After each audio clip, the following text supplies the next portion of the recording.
Hello दोस्तों, नमस्कार। आज हम साप्ताहिक करंट अफेयर के इस पार्ट में 30 दिसंबर से लेकर 5 जनवरी तक के करंट अफेयर का डिस्कस करेंगे, जिसमें करंट अफेयर के सभी महत्वपूर्ण विषयों के बारे में चर्चा की जाएगी। और आज से हम एक नए पैटर्न में शुरुआत कर रहे हैं, जिसमें आपको रंगीन फ्रेम्स में ये मिलेंगी करंट अफेयर्स की पीडीएफ भी और ये वीडियोस भी। हमें उम्मीद है कि आपको बहुत पसंद आएगी। इसके लिए हमने काफ़ी मेहनत की हुई है, तो आप लाइक कीजिए, शेयर कीजिए और खुद की तैयारी को प्रिपरेशन कीजिए। चलिए स्टार्ट करते हैं। हाल ही में तालिबान परिषद ने जिस देश में एक अस्थायी संघर्ष विराम के लिए सहमति व्यक्त की, अफगानिस्तान में। बताते चले कि तालिबान परिषद ये कोई शायद आतंकवादी संगठन था जिसने संघर्ष विराम के लिए सहमति व्यक्त कर दी है। महाराष्ट्र के उप मुख्यमंत्री पद की शपथ ली थी अजीत पवार जी ने। यूके के centre for economic and business research की रिपोर्ट के अनुसार भारत 2026 तक जिस देश को पछाड़कर दुनिया की चौथी सबसे बड़ी अर्थव्यवस्था बन सकता है, वो देश जर्मनी है। यानी कि भारत 2026 तक जर्मनी को पछाड़ सकता है। अगला है, अंतरिक्ष में सबसे लंबी अवधि तक रहने वाली जो पहली महिला अंतरिक्ष यात्री बनी है, कृष्णा कोच। ये महिला अंतरिक्ष यात्री है कृष्णा कोच, जो कि सबसे लंबी अवधि तक रहने वाली है, महिला है। राष्ट्रपति रामनाथ कोविंद ने प्रख्यात अभिनेता, जिसे कि बहुत सम्मानित नेता के रूप में जाना जाता है, बहुत कद्दावर नेता के रूप में जाना जाता है, अमिताभ बच्चन को सर्वोच्च फिल्म सम्मान दादा साहिब फाल्के पुरस्कार से सम्मानित किया। ज्ञान रंजन लेखक है, जिसको हाल ही में आकाशदीप सम्मान 2019 प्रदान किया गया। मलाला यूसुफजई के जीवन पर आधारित फिल्म का शीर्षक है गुल मकई।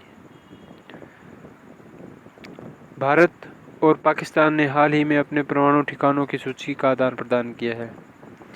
भारतीय रेलवे ने सभी प्रकार की सुविधाओं हेतु एकीकृत रेलवे हेल्पलाइन नंबर 139 जारी किया है।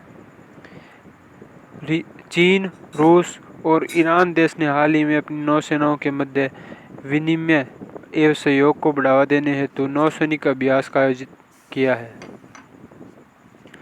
हाल ही में हरियाणा राज्य सरकार ने सरकारी फाइलों को शीघ्रता से निपटाने के एवं विभिन्न विभागीय कार्यों में तीव्रता लाने हेतु रन थ्रू फाइल्स प्रणाली की शुरुआत की है।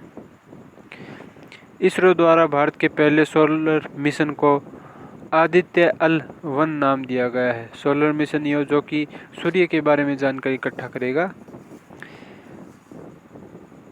हाल ही में एक संस्थान centre for economic and business research में किए गए अध्ययन के अनुसार 2026 तक जर्मनी को भारत पीछे छोड़ते हुए चौथी सबसे बड़ी इकोनॉमी बन जाएगा।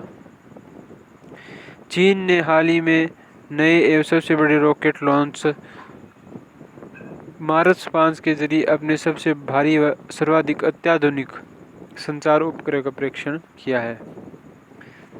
हाल ही में झारखंड के 11वें मुख्यमंत्री के तौर पर हेमंत सोरेन ने शपथ ली है। कारगिल युद्ध में अपने बेहतरीन प्रदर्शन के लिए पहचाने जाने वाले लड़ाकू विमान MiG-27 भारतीय वायुसेना से रिटायर कर दिया गया है।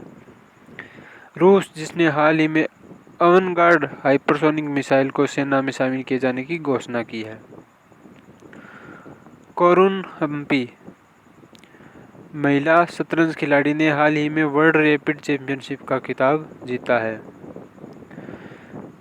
सौम्या, जिसे संगीत कलानिधि पुरस्कार से सम्मानित किया गया है। राजस्थान सरकार ने सामाजिक कल्याण योजनाओं के बारे में जागरूकता पैदा करने हेतु बड़े पैमाने पर उपग्रह संचार तकनीक का उपयोग शुरू किया है। भारतीय अंडर-19 टीम के विश्व कप खेल चुके मनजोत कालरा को उम्र धोखाधड़ी मामले रणजी ट्रॉफी खेलने के लिए 1 साल के लिए निलंबित कर दिया गया है। आरबीआई ने हाल ही में मनी नाम से एक मोबाइल ऐप जारी किया है, जिसके मदद से दिव्यांग दृष्टिबाधित लोग भी करेंसी नोट का मूल्य जान सकेंगे। बिहार सरकार ने अरुण जेटली पूर्व केंद्रीय मंत्री की जयंती 28 दिसंबर को हर साल राजकीय समारोह के रूप में मनाने के फैसले को मंजूरी दे दी है। रक्षा मंत्रालय ने हाल ही में chief of defence staff (CDS) को 65 वर्ष की अधिकतम आयु सीमा तक सेवा देने के लिए नियमों में संशोधन किया है।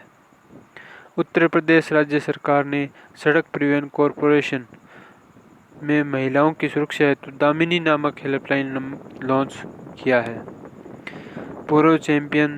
पूर्व विश्व चैंपियन मीराबाई चानू ने अंतर्राष्ट्रीय भारोत्तोलक महासंघ द्वारा जारी ओलंपिक क्वालिफाई रैंकिंग सूची में अपना स्थान बरकरार रखा है। वो स्थान 8वां स्थान है, जिस पर उन्होंने अभी भी अपना स्थान बनाकर रखा है। इंडियन रेलवे ने रेलवे सुरक्षा बल नाम बदलकर भारतीय रेलवे सुरक्षा बल सेवा कर दिया गया है। इंडियन रेलवे ने अपने सुरक्षा बल का नाम बदलकर भारतीय रेलवे सुरक्षा बल सेवा कर दिया गया है। भारतीय महिला हॉकी टीम की खिलाड़ी सुनीता लाकड़ा ने हाल ही में घुटने की चोट के कारण अंतर्राष्ट्रीय हॉकी से संन्यास की घोषणा की है। भारतीय रेलवे बोर्ड के चेयरमैन विनोद कुमार यादव का हाल ही में 1 वर्ष का कार्य विस्तार किया गया है। केंद्रीय गृह मंत्रालय ने नागालैंड राज्य में सशस्त्र बल विशेषाधिकार कानून यानी कि अफ्स्पा को 6 महीने के लिए बढ़ा दिया है। हाल ही में इसरो ने मिशन गगनयान के लिए भारतीय वायुसेना के 4 लोगों को चुना है। यूनिसेफ द्वारा जारी जानकारी के अनुसार भारत देश में नववर्ष 2020 के अवसर पर सबसे अधिक बच्चों का जन्म हुआ है। प्रधानमंत्री नरेंद्र मोदी ने कर्नाटक राज्य में DRDO की 5 प्रयोगशालाओं का उद्घाटन किया है।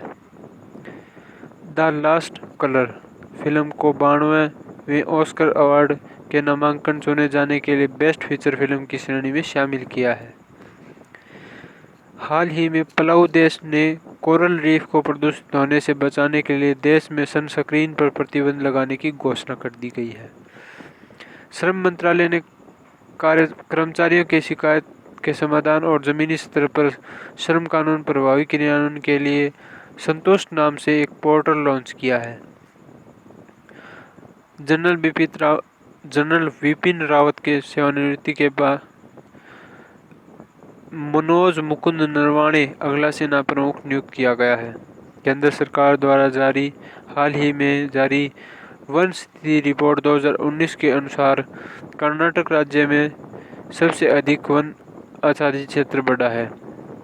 भारत के खिलाफ अपने टेस्ट क्रिकेट की शुरुआत करने वाले ऑस्ट्रेलियाई खिलाड़ी पीटर सिडल ने हाल ही में अंतर्राष्ट्रीय क्रिकेट से संन्यास लेने की घोषणा की है। केंद्रीय प्रत्यक्ष कर बोर्ड CBDT द्वारा पैन और आधार को लिंक किए जाने की डेडलाइन को मार्च 2020 तक के लिए बढ़ा दिया है। इसी के साथ करंट अफेयर की यह श्रृंखला समाप्त होती है। उम्मीद आपको काफ़ी पसंद आएगी। कृपया हमारे चैनल को लाइक, शेयर और सब्सक्राइब करें। हम बेहतरीन सुविधाएं देने के लिए प्रतिबंधित हैं और भी ज़्यादा बेहतरीन सुविधाएं देंगे। और ये प्लीज़ लाइक, शेयर और सब्सक्राइब ज़रूर करें। धन्यवाद।